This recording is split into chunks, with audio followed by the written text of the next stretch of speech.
ಪ್ರಕಟಣೆ ಗ್ರಂಥ 4ನೇ ಅಧ್ಯಾಯ 4 ಮತ್ತು 5ನೇ ವಚನ. ಇದಲ್ಲದೆ ಹ್ಮ್ ಸಿಂಹಾಸನದ ಸುತ್ತಲೂ ಹ್ಮ್ 24 ಸಿಂಹಾಸನಗಳಿದ್ದವು. ಹ್ಮ್ ಆ ಸಿಂಹಾಸನಗಳ ಮೇಲೆ ಹ್ಮ್ ಶುಭ ವಸ್ತ್ರ ಧರಿಸಿಕೊಂಡಿದ್ದ ಹ್ಮ್ 24 ಮಂದಿ ಹ್ಮ್ ಹಿರಿಯರು ಕೂತಿದ್ದರು. ಹ್ಮ್ ಅವರ ತಲೆಗಳ ಮೇಲೆ ಹ್ಮ್ ಚಿನ್ನದ ಕಿರೀಟಗಳಿದ್ದವು. ಹ್ಮ್ ಸಿಂಹಾಸನದೊಳಗಿನಿಂದ ಹ್ಮ್ ಮಿಂಚುಗಳು, ಹ್ಮ್ ವಾಣಿಗಳು, ಹ್ಮ್ ಮುಳುಗುಗಳು ಹ್ಮ್ ಹೊರಡುತ್ತವೆ. ಹ್ಮ್ ಅದರ ಮುಂದೆ ಹ್ಮ್ ದೇವರ 7 ಆತ್ಮಗಳನ್ನು ಸೂಚಿಸುವ ಹ್ಮ್ 7 ದೀಪಗಳು ಉರಿಯುತ್ತಿದ್ದವು. ಆಮೆನ್. ಪರಲೋಕದಲ್ಲಿ ಯೋಹಾನನಿಗಾದಂತ ದರ್ಶನದ ಕುರಿತಾಗಿ ದೇವರ ವಾಕ್ಯವನ್ನ ಧ್ಯಾನ ಮಾಡ್ತಾ ಬಂದ್ವಿ. ಏನೆಲ್ಲ ಕಾಣಿಸ್ತು ಪರಲೋಕದ ದರ್ಶನದಲ್ಲಿ? ಪರಲೋಕದಲ್ಲಿ ಮೊದಲು ದೇವರ ಸಿಂಹಾಸನ ಕಾಣಿಸ್ತು. ಆ ಸಿಂಹಾಸನದ ಮೇಲೆ ಯಾರು ಕೂತಿದ್ರು? ದೇವರು ಕೂತುಕೊಂಡಿರುವುದನ್ನ ಯೋಹಾನನು ನೋಡಿದ. ಆ ಸಿಂಹಾಸನದ ಸುತ್ತಲೂ ಏನಿತ್ತು? ಮುಗಿಲು ಬಿಲ್ಲು ಸಿಂಹಾಸನದ ಸುತ್ತಲೂ ಇತ್ತು ಅಲ್ವಾ? ಅದೆಲ್ಲ ನಾವು ದೇವರ ವಾಕ್ಯದಿಂದ ಕಳೆದ ವಾರದ ಸಂದೇಶದಲ್ಲಿ ನಾವು ಕೇಳಿದ್ವಿ. ಇವತ್ತು ನಾವು ಓದ್ತಾ ಇರುವಂತ ಮುಂದಿನ ವಾಕ್ಯ ಭಾಗದಲ್ಲಿ ಆ ಸಿಂಹಾಸನದ ಸುತ್ತಲೂ 24 ಸಿಂಹಾಸನಗಳಿದ್ದವು. ಆ ಸಿಂಹಾಸನಗಳ ಮೇಲೆ ಶುಭ್ರ ವಸ್ತ್ರ ಧರಿಸಿಕೊಂಡಿದ್ದ 24 ಮಂದಿ ಹಿರಿಯರು ಕೂತಿದ್ದರು. ಅವರ ತಲೆಗಳ ಮೇಲೆ ಚಿನ್ನದ ಕಿರೀಟಗಳಿದ್ದವು. ದೇವರ ಸಿಂಹಾಸನದ ಸುತ್ತಲೂ ಎಷ್ಟು ಸಿಂಹಾಸನಗಳಿದಾವೆ? 24 ಸಿಂಹಾಸನಗಳಿದಾವೆ. ಆ 24 ಸಿಂಹಾಸನಗಳ ಮೇಲೆ ಎಷ್ಟು ಜನ ಕೂತಿದ್ದಾರೆ? 24 ಮಂದಿ ಹಿರಿಯರು ಕೂತಿದ್ದಾರೆ. ಆ 24 ಮಂದಿ ಹಿರಿಯರ ತಲೆಗಳ ಮೇಲೆ ಏನ್ ಕಾಣಿಸ್ತಾ ಇದೆ? ಚಿನ್ನದ ಕಿರೀಟಗಳು ಕಾಣಿಸ್ತಾ ಇದೆ. ಈ 24 ಮಂದಿ ಹಿರಿಯರು ಯಾರು? 24 ಸಿಂಹಾಸನದಲ್ಲಿ ಕೂತಿರುವಂತಹ ಹಿರಿಯರು ಯಾರು ಎಂಬುದರ ಕುರಿತಾಗಿ ಸತ್ಯವೇದ ಪಂಡಿತರ ಮಧ್ಯದಲ್ಲಿ ಮುಖ್ಯವಾದಂತ 3 ಅಭಿಪ್ರಾಯಗಳಿದೆ. ಎಷ್ಟು ಅಭಿಪ್ರಾಯಗಳು? 3 ಅಭಿಪ್ರಾಯಗಳಿದೆ. ಅದರಲ್ಲಿ ಒಂದೊಂದಾಗಿ ನಾವು ದೇವರ ವಾಕ್ಯದಿಂದ ನೋಡ್ತಾ ಹೋಗೋಣ. ಪ್ರಕಟಣೆ ಗ್ರಂಥ 1ನೇ ಅಧ್ಯಾಯ 6ನೇ ವಚನ ನೋಡಿ. ಹ್ಮ್ ಹ್ಮ್ ತನ್ನ ತಂದೆಯಾದ ಹ್ಮ್ ದೇವರಿಗೆ ಹ್ಮ್ ಯಾಜಕರನ್ನಾಗಿಯೂ ಹ್ಮ್ ಮಾಡಿರುವನು ಹ್ಮ್ ಆಗಿರುವಾತನಿಗೆ ಹ್ಮ್ ಯುಗಾಂತರಗಳ ಹ್ಮ್ ದಲ್ಲಿಯೂ ಹ್ಮ್ ವನ ಮಹಾಚಗಳಿರಲು 5ನೇ ಅಧ್ಯಾಯ 9, 10ನೇ ವಚನ ಹೋದ್ರಿ.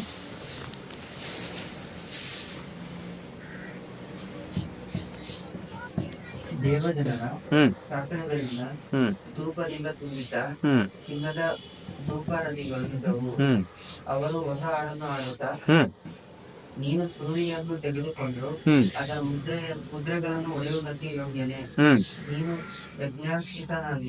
ನೀನು ಯಜ್ಞಾರ್ಪಿತನಾಗಿ ನಿನ್ನ ರಕ್ತದಿಂದ ಸಕಲ ಕುಲ ಭಾಷೆ ಪ್ರಜೆ ಜನಾಂಗಗಳವರಿಂದ ಮನುಷ್ಯರನ್ನು ದೇವರಿಗಾಗಿ ಕೊಂಡುಕೊಂಡಿ ಅವರನ್ನು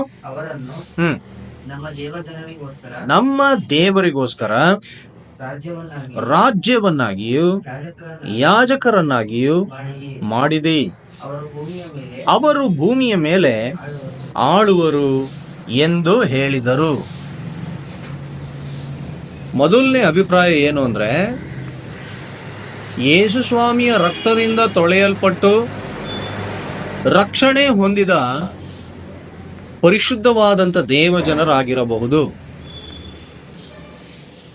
ಆ 24 ಮಂದಿ ಹಿರಿಯರು ಯಾರು ಅಂದ್ರೆ, ಸತ್ಯವೇದ ಪಂಡಿತರ ಅಭಿಪ್ರಾಯಕ್ಕನುಸಾರವಾಗಿ ಮತ್ತು ಈ ವಾಕ್ಯಗಳ ಆಧಾರಕ್ಕನುಸಾರವಾಗಿ ಆ 24 ಸಿಂಹಾಸನಗಳ ಮೇಲೆ ಕೂತುಕೊಂಡಿರುವವರು ಯೇಸು ಸ್ವಾಮಿಯ ರಕ್ತದಿಂದ ತೊಳೆಯಲ್ಪಟ್ಟ ಪರಿಶುದ್ಧವಾದ ದೇವಜನರಾಗಿರಬಹುದು.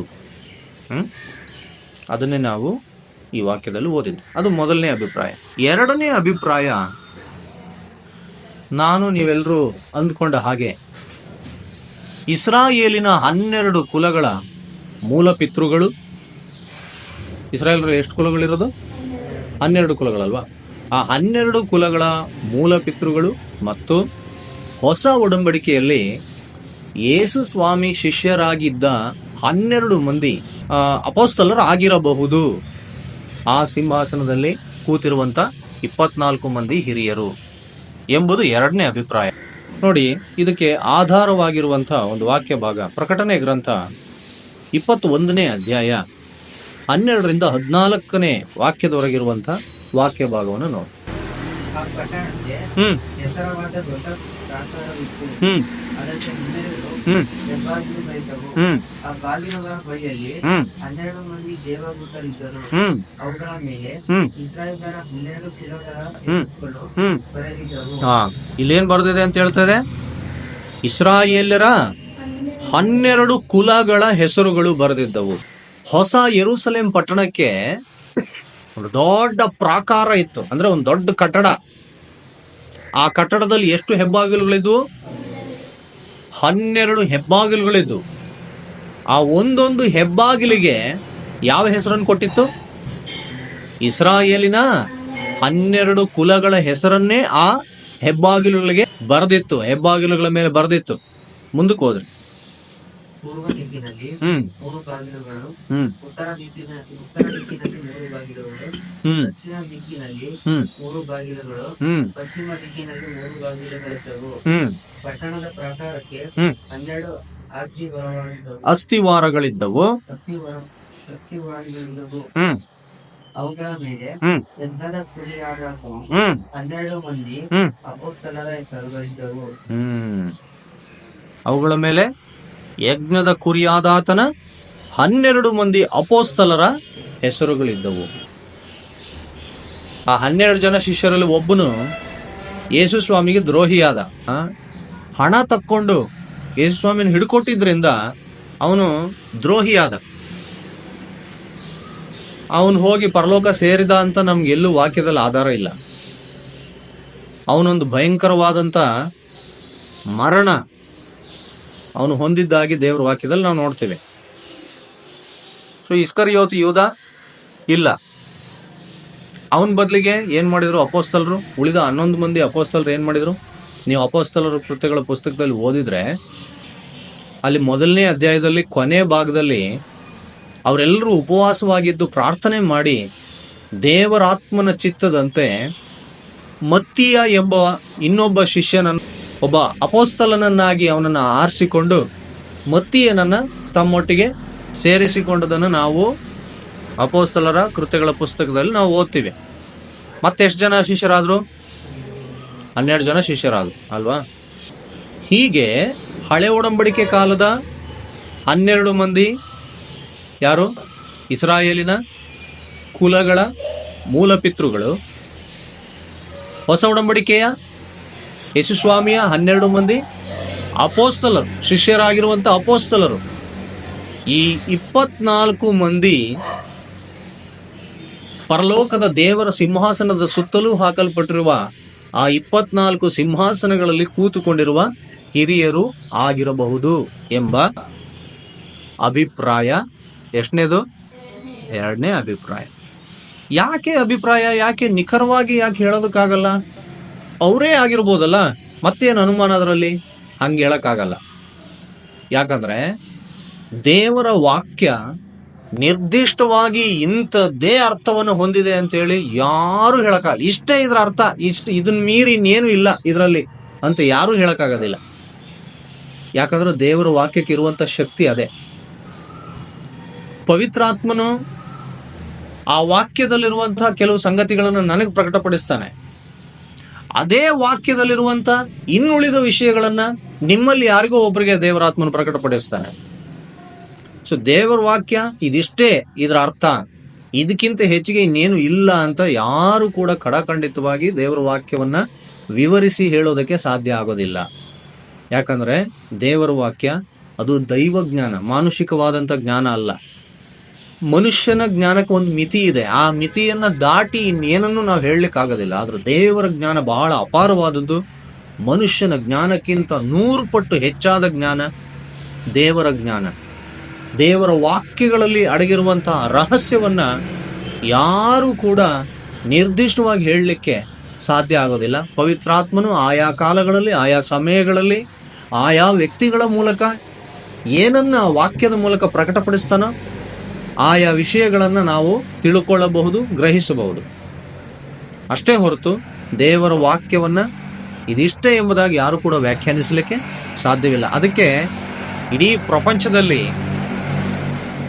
ಅತಿ ಹೆಚ್ಚು ವಿವರಣೆಯ ಪುಸ್ತಕಗಳನ್ನ ಹೊಂದಿರುವ ಏಕೈಕ ಗ್ರಂಥ ಯಾವುದು? ಬೈಬಲ್. ಬೈಬಲ್ಗೆ ಇರುವಷ್ಟು ವಿವರಣೆಯ ಪುಸ್ತಕಗಳು ಪ್ರಪಂಚದಲ್ಲಿ ಯಾವ ಗ್ರಂಥಕ್ಕೂ ಇಲ್ಲ. ಅಷ್ಟೊಂದು ವಿವರಣೆಯ ಪುಸ್ತಕಗಳು ಬೈಬಲ್ಗೆ ಮಾತ್ರವೇ ಇದೆ.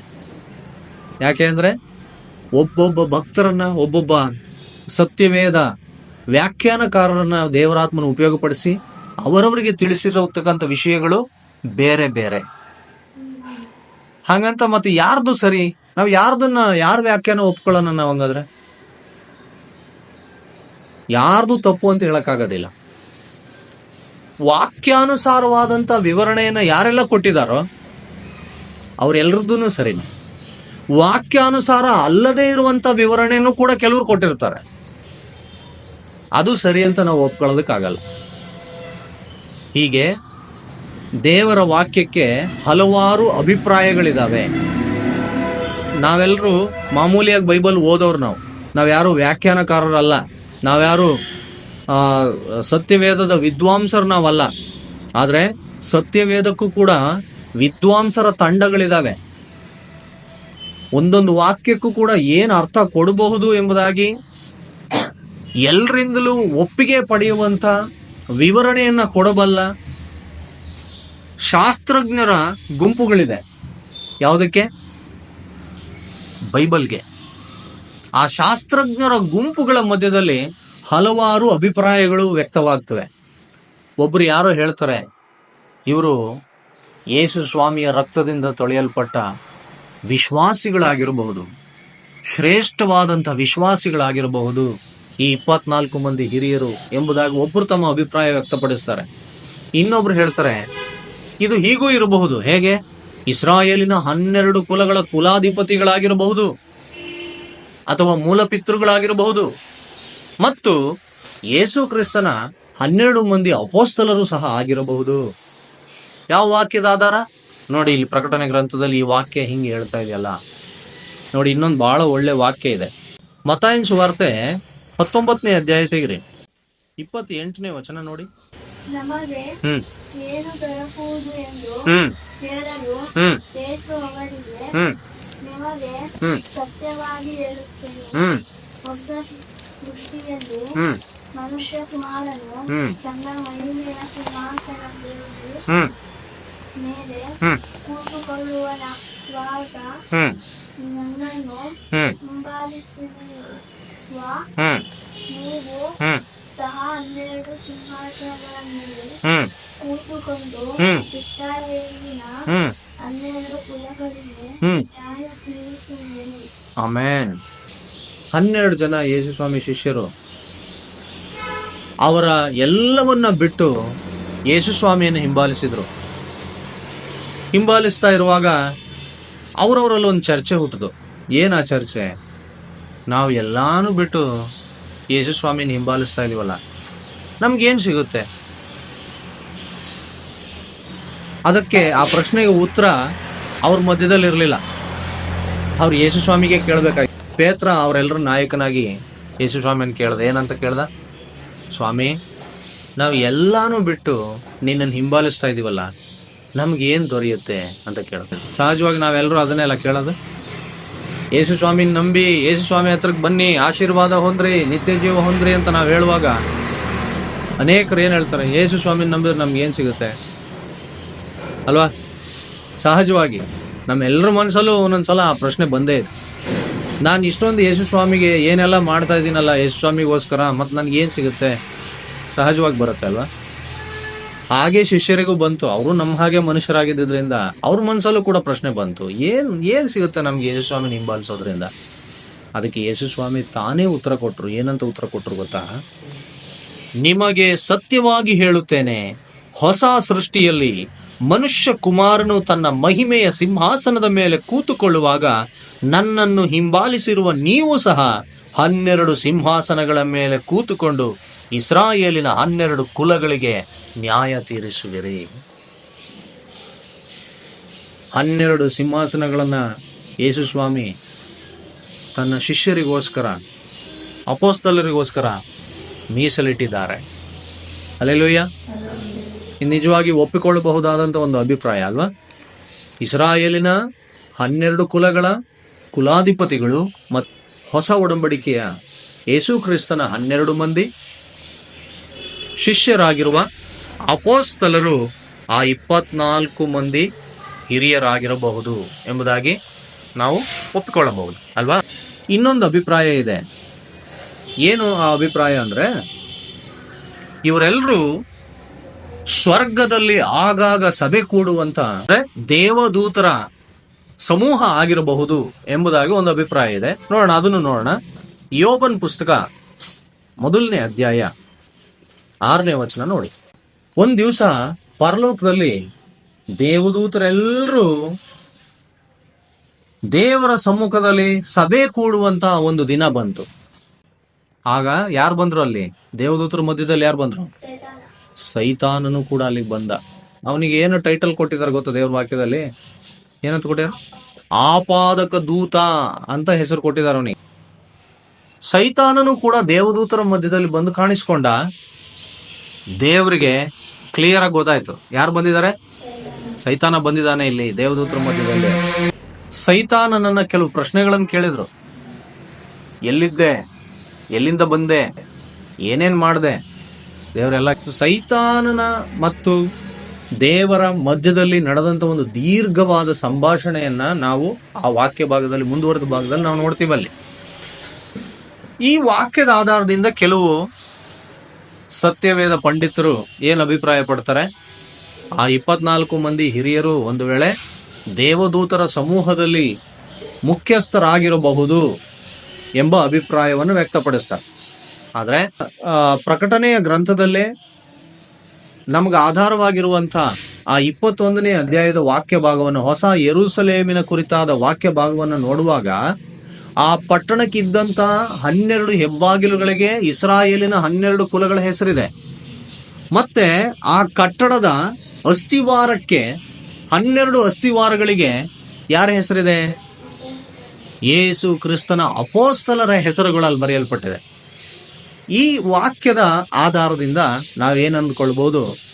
ಆ 24 ಮಂದಿ ಹಿರಿಯರು ಹಳೆ ಉಡಂಬಡಿಕೆಯ ಮತ್ತು ಹೊಸ ಉಡಂಬಡಿಕೆಯ ದೈವ ಜನರು, ನಾಯಕರು ಅಥವಾ ಮೂಲ ಪಿತೃಗಳು ಎಂಬುದಾಗಿ ನಾವು ಪರಿಗಣಿಸಬಹುದು. ದೇವರ ಸಿಂಹಾಸನದ ಸುತ್ತಲೂ ಎಷ್ಟು ಸಿಂಹಾಸನಗಳಿದೆ? 24 ಸಿಂಹಾಸನಗಳಿದೆ. ಆ 24 ಸಿಂಹಾಸನಗಳಲ್ಲಿ ಎಷ್ಟು ಜನ ಕೂತಿದ್ದಾರೆ? 24 ಮಂದಿ ಹಿರಿಯರು ಕೂತಿದ್ದಾರೆ. ಆ ಹಿರಿಯರು ಎಂಥ ವಸ್ತ್ರಗಳನ್ನು ಧರಿಸಿಕೊಂಡಿದ್ದಾರೆ? ಶುಭ್ರ ವಸ್ತ್ರಗಳು. ಶುಭ್ರ ವಸ್ತ್ರಗಳು ಅಂತ ಯಾವುದಕ್ಕೆ ಕರಿತೀವಿ ನಾವು? ಬಿಳಿ ವಸ್ತ್ರಗಳನ್ನ ನಾವು ಶುಭ್ರ ವಸ್ತ್ರಗಳು ಅಂತ ಪರಿಗಣಿಸ್ತೇವೆ ಯಾವಾಗಲೂ, ಮ್ಯಾಕ್ಸಿಮಮ್ ಟೈಮ್. ಈಗ ಈ 24 ಮಂದಿ ಹಿರಿಯರು ಹಾಕೊಂಡಿರುವಂತಹ ಬಟ್ಟೆಗಳನ್ನ ಬಿಳಿ ವಸ್ತ್ರಗಳು ಅಂತ ನಾವು ಪರಿಗಣಿಸಬಹುದು. ಎಲ್ಲೂ ಕೂಡ ನಾವು ಪ್ರಕಟಣೆ ಗ್ರಂಥದಲ್ಲಿ ಎಲ್ಲ ಕಡೆ ಹೆಚ್ಚಿನ ಅಂಶ ನಾವು ಅಲ್ಲಿ ದೇವ ಜನರು ಹಾಕಿಕೊಂಡಿರುವಂತಹ ವಸ್ತ್ರಗಳನ್ನ ಬಿಳಿ ವಸ್ತ್ರಗಳು ಎಂಬುದಾಗಿ ಹೆಚ್ಚಾಗಿ ಓದ್ತೇವೆ. ಶುಭ್ರ ವಸ್ತ್ರಗಳು, ಬಿಳಿ ವಸ್ತ್ರಗಳು. ಈ ಬಿಳಿ ವಸ್ತ್ರಗಳು ಏನನ್ನು ಸೂಚಿಸ್ತಾ ಇದೆ? ಪರಿಶುದ್ಧತೆಯನ್ನು ಸೂಚಿಸ್ತದೆ ಅಲ್ವಾ? ಅನೇಕ ಸಾರಿ ನಾವು ಬಿಳಿ ವಸ್ತ್ರಗಳ ಬಗ್ಗೆ ವಾಕ್ಯದಲ್ಲಿ ನಾವು ನೋಡಿದ್ದೀವಿ. ಅದು ಪರಿಶುದ್ಧತೆಯನ್ನು ಸೂಚಿಸ್ತದೆ. ಪಾಪರಹಿತವಾದಂತಹ ಜೀವಿತವನ್ನ ಅದು ಸೂಚಿಸ್ತದೆ. ಯಜ್ಞದ ಕುರಿಯಾದಾತನ ರಕ್ತದಿಂದ ತೊಳೆಯಲ್ಪಟ್ಟದ್ದಾಗಿ ಅದು ಸೂಚಿಸ್ತದೆ. ಆ 24 ಮಂದಿ ಹಿರಿಯರು ಬಿಳಿ ವಸ್ತ್ರಗಳನ್ನ, ಶುಭ್ರ ವಸ್ತ್ರಗಳನ್ನ ಉಟ್ಟುಕೊಂಡವರಾಗಿ ಸಿಂಹಾಸನದ ಮೇಲೆ ಕೂತ್ಕೊಂಡಿದ್ದಾರೆ. ಅವ್ರ ತಲೆಗಳ ಮೇಲೆ ಏನಿದೆ? ಎಂತ ಕಿರೀಟ? ಚಿನ್ನದ ಕಿರೀಟ. ಚಿನ್ನದ ಕಿರೀಟದ ಅರ್ಥ ಏನು? ಚಿನ್ನ ಏನನ್ನು ಸೂಚಿಸುತ್ತೆ ಅಂದ್ರೆ ದೇವರ ಮಹಿಮೆಯನ್ನು ಸೂಚಿಸುತ್ತೆ. ಚಿನ್ನ ನಿಮ್ಗೆಲ್ರಿಗೂ ಗೊತ್ತು, ಯೆರೂಸಲೇಮ್ನಲ್ಲಿ ಕಟ್ಟಲ್ಪಟ್ಟಂತ ದೇವಾಲಯದ ಪ್ರತಿಯೊಂದು ಉಪಕರಣಗಳು ಯಾವುದರಿಂದ ಮಾಡಲ್ಪಟ್ಟಿದ್ದಾಗಿತ್ತು? ಚಿನ್ನದಿಂದ ಮಾಡಲ್ಪಟ್ಟಿದ್ದು. ಯಾಕೆ ಚಿನ್ನ? ಯಾಕೆ ಬೇರೆ ಲೋಹಗಳನ್ನು ಯಾಕೆ ಬಳಸಲಿಲ್ಲ? ಕಬ್ಬಿಣದಿಂದ ಯಾಕೆ ಮಾಡಲಿಲ್ಲ? ಹಿತ್ತಾಳೆಯಿಂದ, ತಾಮ್ರದಿಂದ ಯಾಕೆ ಮಾಡಲಿಲ್ಲ? ಚಿನ್ನನೇ ಯಾಕೆ? ಯಾಕೆಂದ್ರೆ ಚಿನ್ನ ಎಲ್ಲದಕ್ಕಿಂತ ಬೆಲೆ ಬಾಳುವಂತ ವಸ್ತು ಚಿನ್ನ. ಹಾಗಾಗಿ ಸರ್ವಶ್ರೇಷ್ಠನಾಗಿರುವ ದೇವರಿಗೆ, ಮಹಿಮೆಯುಳ್ಳ ದೇವರಿಗೆ ಚಿನ್ನದಿಂದ ಮಾಡಿದಂಥ ಉಪಕರಣಗಳಿಂದ ಆರಾಧಿಸಿದ್ರೆ ನಾವು ಹೆಚ್ಚಿನ ಗೌರವವನ್ನು ಸೂಚಿಸಿದ ಹಾಗೆ, ಹೆಚ್ಚಿನ ಘನತೆಯನ್ನು ಸೂಚಿಸಿದ ಹಾಗೆ, ಒಂದು ಶ್ರೇಷ್ಠವಾದಂಥ ಗೌರವವನ್ನ ದೇವರಿಗೆ ಸಲ್ಲಿಸಿದ ಹಾಗೆ ಎಂಬ ಅಭಿಪ್ರಾಯದಿಂದ ಏನ್ ಮಾಡಿದ್ರು, ಪ್ರತಿಯೊಂದು ವಸ್ತುಗಳನ್ನ ಚಿನ್ನದಿಂದ ತಯಾರಿಸಿ ದೇವಾಲಯದಲ್ಲಿಟ್ರು. ಆ ದೇವಾಲಯದ ಗೋಡೆಗಳಿಗೂ ಸಹ ಚಿನ್ನವನ್ನೇ ಹೊದಿಸಿದ್ರು, ಬಾಗಿಲುಗಳಿಗೆ ಎಲ್ಲದಕ್ಕೂ ಚಿನ್ನದ ತಗಡನ್ನು ಹೊದಿಸಿದ್ರು ಅಲ್ವಾ. ಹೀಗೆ ಚಿನ್ನ ಏನನ್ನು ಸೂಚಿಸುತ್ತೆ ಅಂದ್ರೆ ದೇವರ ಘನತೆಯನ್ನ, ದೇವರ ಮಹಿಮೆಯನ್ನ, ಆತನ ಪ್ರಭಾವವನ್ನ ಆ ಚಿನ್ನ ಸೂಚಿಸ್ತದೆ. ಚಿನ್ನ ದೇವರಿಗಿರುವಂತಹ ಅಧಿಕಾರವನ್ನು ಸೂಚಿಸ್ತದೆ, ಆತನ ಅರಸುತನವನ್ನು ಸೂಚಿಸ್ತದೆ. ಯೇಸುಸ್ವಾಮಿ ಹುಟ್ಟಿದಾಗ ಮೂಡಣ ದೇಶದ ಜೋಯಿಸರು ಬಂದು ಯೇಸುಸ್ವಾಮಿಯನ್ನ ಭೇಟಿ ಮಾಡುವುದಕ್ಕಾಗಿ ಬಂದಾಗ, ಯೇಸುಸ್ವಾಮಿಗೆ ಅಡ್ಡ ಬೀಳುವುದಕ್ಕಾಗಿ ಬಂದಾಗ ಯೇಸುಸ್ವಾಮಿಗೆ ಕೆಲವು ಕಾಣಿಕೆಗಳನ್ನು ತಂದು ಒಪ್ಪಿಸಿದ್ರು. ಏನೇನ್ ತಂದು ಒಪ್ಪಿಸಿದ್ರು ಯೇಸುಸ್ವಾಮಿಗೆ? ಚಿನ್ನ, ಧೂಪ, ರಕ್ತಬೋಳ. ಚಿನ್ನ ಯೇಸುಸ್ವಾಮಿಯ ಅರಸುತನವನ್ನು ಸೂಚಿಸುತ್ತೆ. ಧೂಪ ಆತನು ಶಾಶ್ವತವಾದ ಮಹಾಯಾಜಕನಾಗಿದ್ದಾನೆ ಎಂಬ ಆತನ ಯಾಜಕತ್ವವನ್ನು ಸೂಚಿಸುತ್ತೆ. ಮತ್ತು ರಕ್ತಬೋಳ ಯೇಸುಸ್ವಾಮಿ ಶಿಲುಬೆಯಲ್ಲಿ ಅನುಭವಿಸಿದಂತ ಶ್ರಮೆಗೆ ಅದು ಸೂಚನೆಯಾಗಿದೆ. ರಕ್ತಬೋಳ ಬೆರೆಸಿದ ದ್ರಾಕ್ಷಾರಸವನ್ನು ಆತನಿಗೆ ಕುಡಿಯುವುದಕ್ಕೆ ಕೊಟ್ಟರು. ನನಗೆ ಉಣ್ಣುವುದಕ್ಕೆ ಕಹಿಯಾದ ವಸ್ತುವನ್ನು ಕೊಟ್ಟರು ಅಂತ ಬರ್ದಿಲ್ವಾ ಅಲ್ಲಿ ಒಂದು ವಾಕ್ಯ ಬರ್ದಿರ್ತಾನೆ. ಸೊ ಆ ರಕ್ತಬೋಳ ಯೇಸುಸ್ವಾಮಿಯ ಶಿಲುಬೆಯ ಶ್ರಮೆ ಮತ್ತು ಮರಣಕ್ಕೆ ಅದು ಸೂಚನೆ. ಚಿನ್ನ ಯಾವುದಕ್ಕೆ ಸೂಚನೆ? ಈಗ ದೇವರ ಅರಸುತನ, ಆತನ ಮಹಿಮೆ, ಆತನ ಪ್ರಭಾವ, ಅರಸುತನಕ್ಕೆ ಚಿನ್ನ ಸೂಚನೆಯಾಗಿದೆ. ಈ 24 ಮಂದಿ ಹಿರಿಯರ ತಲೆಗಳ ಮೇಲೆ ಯಾವ ಕಿರೀಟ ಇರೋದು? ಮುಳ್ಳಿನ ಕಿರೀಟ ಅಂದ್ಬಿಟ್ಟೆ, ಮತ್ತೆ ಚಿನ್ನದ ಕಿರೀಟ. ದೇವರ ಪ್ರಭಾವ, ಅಧಿಕಾರ, ಮಹಿಮೆಯನ್ನ ಸೂಚಿಸುವಂತ ಚಿನ್ನದ ಕಿರೀಟ. ಈ ಚಿನ್ನದ ಕಿರೀಟ ಮತ್ತೊಂದು ವಿಷಯಕ್ಕೆ ಹೋಲಿಕೆ ಆಗಿದೆ. ನೋಡೋಣ ದೇವರ ವಾಕ್ಯದಲ್ಲಿ. 1 ಕೊರಿಂಥ ಪತ್ರಿಕೆ 9:25 ನೋಡಿ. ಅದರಲ್ಲಿ ಹೋರಾಡುವವರೆಲ್ಲರೂ ಎಲ್ಲಾ ವಿಷಯಗಳಲ್ಲಿ ಮಿತವಾಗಿರುತ್ತಾರೆ. ಅವರು ಬಾಡಿ ಹೋಗುವ ಜಯಮಾಲಿಕೆಯನ್ನು ಹೊಂದುವುದಕ್ಕೆ ಸಾಧನೆ ಮಾಡುತ್ತಾರೆ. ನಾವಾದರೂ ಬಾಡಿ ಹೋಗದ ಜಯಮಾಲಿಕೆಯನ್ನು ಹೊಂದುವುದಕ್ಕೆ ಸಾಧನೆ ಮಾಡುವವರಾಗಿದ್ದೇವೆ. ಆಟದಲ್ಲಿ ಗೆದ್ದವ್ರಿಗೆ ಏನ್ ಕೊಡ್ತಾರೆ? ಬಹುಮಾನ. ಏನೇನ್ ಬಹುಮಾನ? ಚಿನ್ನದ ಪದಕ, ಬೆಳ್ಳಿ ಪದಕ, ತಾಮ್ರದ ಪದಕ, ಕಂಚಿನ ಪದಕ. ಆ ಬಹುಮಾನವನ್ನ ಪದಕದ ರೂಪದಲ್ಲಿ ಕೊಡ್ತಾರೆ, ಕಪ್ಪು ಕೊಡ್ತಾರೆ. ಕಪ್ ಅದನ್ನ ಬಾಡಿ ಹೋಗುವ ಜಯಮಾಲೆಗೆ ಅದನ್ನ ಸೂಚನೆಯಾಗಿ ಹೇಳ್ತಾ ಇದೆ ದೇವ್ರ ವಾಕ್ಯ. ಇಹಲೋಕದ ಆಟಗಳಲ್ಲಿ ಗೆಲ್ಲುವವರಿಗೆ ಒಂದು ಜಯಮಾಲೆ ಕೊಡಲ್ಪಡುತ್ತೆ. ಆ ಜಯಮಾಲೆ ಬಾಡಿ ಹೋಗುವಂಥದ್ದು. ಆದ್ರೆ ನಾವು ಯಾವುದಕ್ಕೋಸ್ಕರ ಹೋರಾಡ್ತೀವಿ? ಬಾಡಿ ಹೋಗದ ಜಯಮಾಲೆಯನ್ನು ಹೊಂದುವುದಕ್ಕಾಗಿ ನಾವು ಹೋರಾಡುವವರಾಗಿದ್ದೇವೆ. ನಮ್ಮ ಜಯಮಾಲೆ ಬೇರೆ, ಈ ಲೋಕದ ಜಯಮಾಲೆ ಬೇರೆ, ದೇವರ ಮಕ್ಕಳಾಗಿರುವಂತ ನಮ್ಮ ಜಯಮಾಲೆಯೇ ಬೇರೆ. ನಮಗ್ ಸಿಗುವಂತ ಜಯಮಾಲೆ ಯಾವ್ದು ಗೊತ್ತಾ? ಯಾವ್ದಾ ಜಯಮಾಲೆ? ಶಾಶ್ವತವಾದದ್ದು. ನೋಡಿ ದೇವರ ವಾಕ್ಯದಿಂದ ನೋಡೋಣ. ಯಾಕೋಬ 1ನೇ ಅಧ್ಯಾಯ 12ನೇ ವಚನ ನೋಡಿ.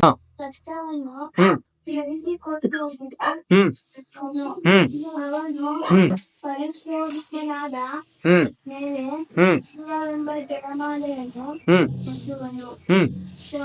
ಸ್ವಾಮಿಯು ತನ್ನನ್ನು ಪ್ರೀತಿಸುವವರಿಗೆ ಇದನ್ನು ವಾಗ್ದಾನ ಮಾಡಿದ್ದಾನೆ. ನೋಡ್ರಿ ವಾಕ್ಯ ಎಷ್ಟು ಚೆನ್ನಾಗಿದೆ. ಕಷ್ಟವನ್ನು ಸಹಿಸಿಕೊಳ್ಳುವವನು ಧನ್ಯನು, ಅವನು ಪರಿಶೋಧಿತನಾದ ಮೇಲೆ ಜೀವವೆಂಬ ಜಯಮಾಲೆಯನ್ನು ಹೊಂದುವನು. ಸ್ವಾಮಿಯು ತನ್ನನ್ನು ಪ್ರೀತಿಸುವವರಿಗೆ ಇದನ್ನು ವಾಗ್ದಾನ ಮಾಡಿದ್ದಾನೆ.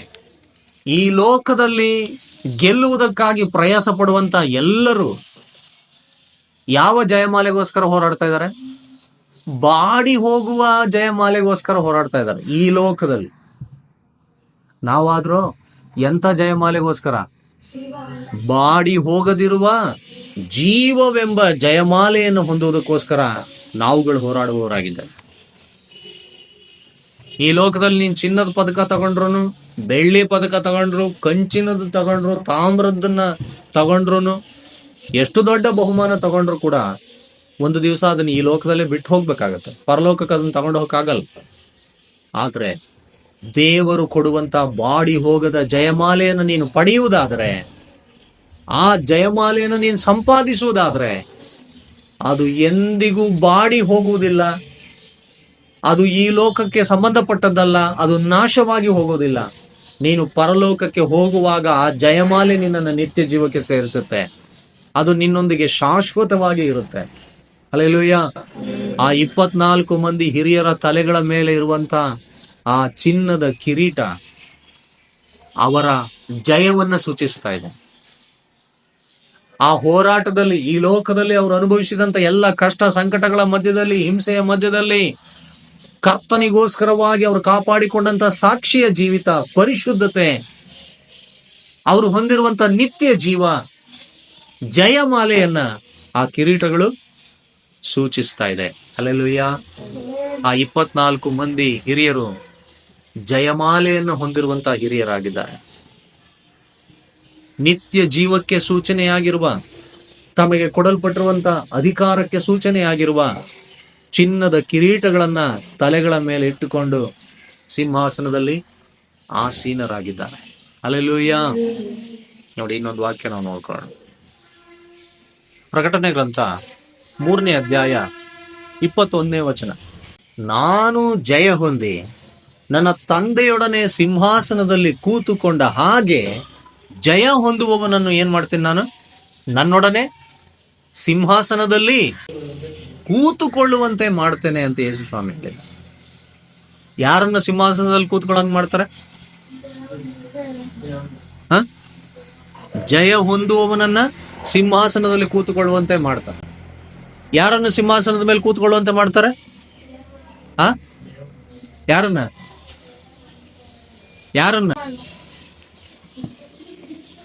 ನಿಮ್ಗೆ ಯಾರಿಗೂ ಸಿಂಹಾಸನದ ಮೇಲೆ ಕೂತ್ಕೊಳ್ಳಕ್ಕೆ ಆಸೆ ಇಲ್ವೇನು?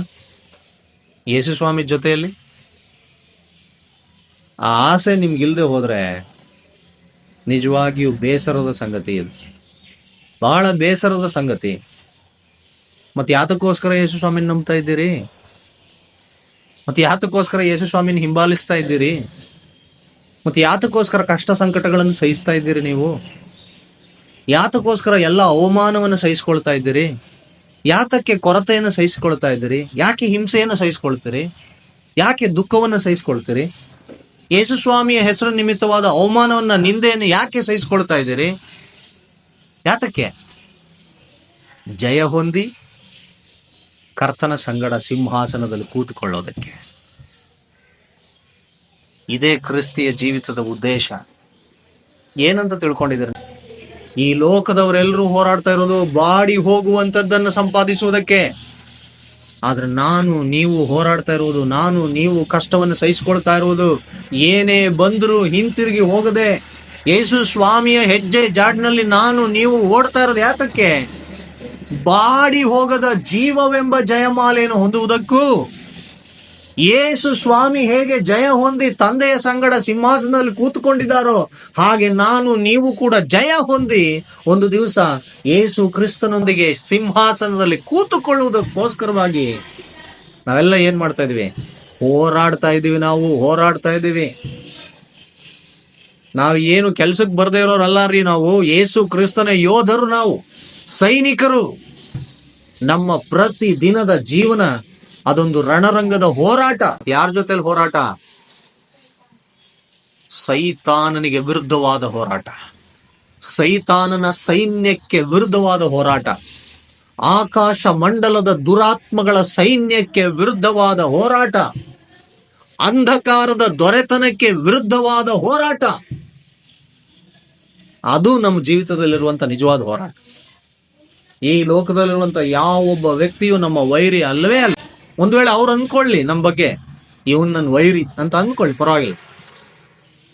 ಆದ್ರೆ ನಮ್ಗೆ ಯೇಸು ಸ್ವಾಮಿ ಹೇಳ್ಕೊಟ್ಟಿರುವಂತ ಮೆಥಡ್ ಏನ್ ಗೊತ್ತಾ? ವಿಧಾನ ಏನ್ ಗೊತ್ತಾ? ಏನು? ನಿಮ್ಮ ವೈರಿಗಳನ್ನು ಪ್ರೀತಿಸಿರಿ, ನಿಮ್ಮನ್ನು ಹಿಂಸೆ ಪಡಿಸೋರಿಗೋಸ್ಕರ ಪ್ರಾರ್ಥನೆ ಮಾಡ್ರಿ. ಇದು ನಮ್ಗೆ ಯೇಸು ಸ್ವಾಮಿ ಹೇಳ್ಕೊಟ್ಟಿರುವಂತ ವಿಧಾನ. ಯಾತಕ್ಕೋಸ್ಕರ ಇಷ್ಟೆಲ್ಲ ಮಾಡ್ಬೇಕು? ನಾನು ಯಾಕೆ ಯೇಸು ಸ್ವಾಮಿ ನಂಬ್ಕೊಂಡು ನಾನೇನ್ ಪಾಪ ಮಾಡಿದೀನ? ನಾನು ತಪ್ಪು ಮಾಡಿದೀನ? ನಾನು ಕೆಟ್ಟದ್ದೇನಾದ್ರು ಮಾಡಿದೀನ? ಯಾರಿಗಾರು ಅನ್ಯಾಯ ಮಾಡಿದೀನ? ನಾನು ಯಾಕೆ ಇವ್ರ ಹತ್ರ ಬಯಸ್ಕೊಳ್ಳಿ? ನಾವು ಒಳ್ಳೇದನ್ನೇ ಮಾಡ್ತಾ ಇದೀನಲ್ಲ, ಒಳ್ಳೇದನ್ನ ಮಾಡಿದ್ರು ಕೂಡ ನಾನು ಯಾಕೆ ಬಯಸ್ಕೋಬೇಕು? ನಾನು ಯಾಕೆ ಕೆಟ್ಟ ಕೆಟ್ಟ ಮಾತುಗಳನ್ನು ಕೇಳಬೇಕು?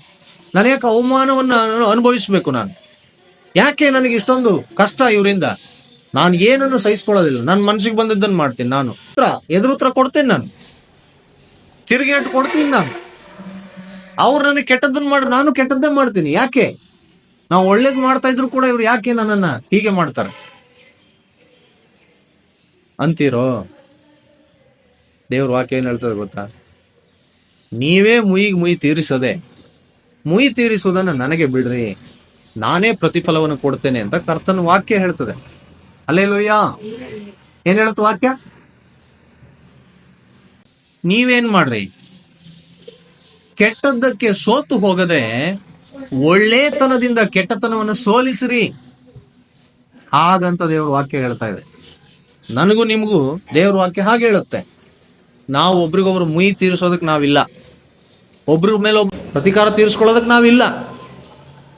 ಕೆಟ್ಟದ್ದನ್ನು ಮಾಡಿದವ್ರಿಗೆ ಪ್ರತಿಯಾಗಿ ಕೆಟ್ಟದ್ದನ್ನೇ ಮಾಡೋದಕ್ಕೆ ನಾವಿಲ್ಲ. ಅದು ಒಂದು ಕಾಲದಲ್ಲಿ ಇತ್ತು, ಹಳೆ ಒಡಂಬಡಿಕೆ ಕಾಲದಲ್ಲಿ ಇತ್ತು. ಯಾವನಾದ್ರೂ ನಿನಗೆ ಹೊಡೆದು ನಿನ್ನ ಕಣ್ಣಾಗಲಿ, ನಿನ್ನ ಹಲ್ಲಾಗಲಿ, ನಿನ್ನ ಕೈ ಆಗಲಿ, ಕಾಲಾಗಲಿ ಏನಾದರೂ ಊನಪಡಿಸಿದ್ರೆ ಏನ್ ಮಾಡ್ಬೇಕು? ನೀನು ಕಣ್ಣಿಗೆ ಪ್ರತಿಯಾಗಿ ಕಣ್ಣು, ಹಲ್ಲಿಗೆ ಪ್ರತಿಯಾಗಿ ಹಲ್ಲು, ಕೈಗೆ ಪ್ರತಿಯಾಗಿ ಕೈ, ಕಾಲಿಗೆ ಪ್ರತಿಯಾಗಿ ಕಾಲು, ಗಾಯಕ್ಕೆ ಪ್ರತಿಯಾಗಿ ಗಾಯ, ಬರೆಗೆ ಪ್ರತಿಯಾಗಿ ಬರೆ. ಈ ರೀತಿಯಾಗಿ ನೀನು ಮುಯಿ ತೀರಿಸ್ಕೊಳ್ಬಹುದು ಅಂತ ದೇವರ ವಾಕ್ಯ ಒಂದು ಕಾಲದಲ್ಲಿ ಹೇಳ್ತು. ಅದು ಹಳೆ ಒಡಂಬಡಿಕೆಯ ಕಾಲ. ದೇವರು ನ್ಯಾಯ ತೀರಿಸ್ತಾ ಇದ್ದಂಥ ಕಾಲ, ತಡ ಮಾಡದೆ ನ್ಯಾಯ ತೀರಿಸ್ತಾ ಇದ್ದಂಥ ಸಮಯ ಅದು. ಆದರೆ ಈಗ ಯಾವ ಸಮಯದಲ್ಲಿದ್ದೀವಿ? ಯಾವ ಕಾಲದಲ್ಲಿದ್ದೀವಿ? ಹೊಸ ಒಡಂಬಡಿಕೆಯ ಕಾಲ. ಅಂದರೆ ಎಂಥ ಕಾಲ ಇದು? ಕೃಪೆಯ ಕಾಲ.